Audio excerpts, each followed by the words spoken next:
sebaliknya. Nah, gimana caranya kalian untuk jadi miskin? Pertama, malas dulu. 1, males. 2, ini yang paling besar nih faktor yang menurut saya ini 90% nih. Arogan.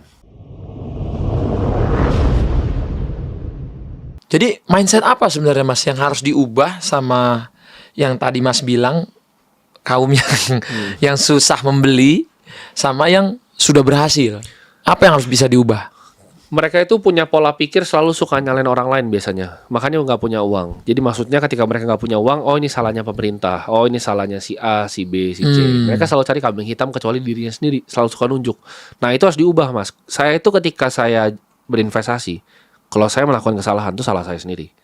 Oke. Nah saya selalu bilang, ada rumusnya nih. Untuk jadi miskin itu ada rumusnya gitu. Jadi miskin ada rumusnya. Ada rumusnya. 1, itu harus males ya kan kalau mau miskin. 1, harus males. Karena ada prinsip kalau di matematika namanya inversion. Jadi kita balik nih, biar untuk nggak kesana, biar nggak masuk jurang kita balik. Gitu. Cara pikir harus dibalik.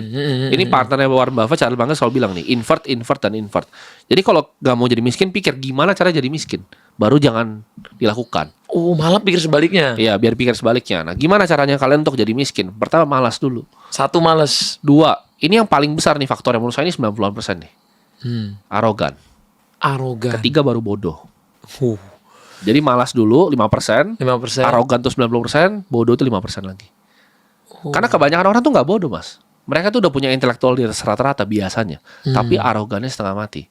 Saya ingat soalnya di zaman 2000, saya lupa boomnya tuh 19 atau 20. Mas Atta tuh boomnya cepat sekali waktu itu. Iya, Bung. Mas Atta tuh nomor 1 menurut saya dan data yang saya cari waktu itu. Saya tuh lihat orang-orang di pinggir jalan semuanya pakai hoodie. Hoodie AHA. Hoodie AHA. Semuanya dari tukang somai, Sampai saya tutup brandnya Mas. sampai Mas tutup brandnya. Jadi itu sampai di mana-mana.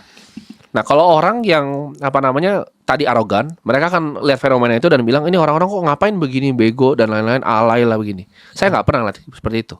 Saya selalu pikir apa yang Mas Atta Halilintar ini tahu yang saya nggak tahu. Oke. Semua saya ketemu siapapun ya, bahkan videografer di sini, siapapun orang di sini, saya tuh selalu punya mindset belajar. Saya nggak pernah ngerasa saya lebih ngerti. Nah, orang Indonesia itu kebanyakan arogan.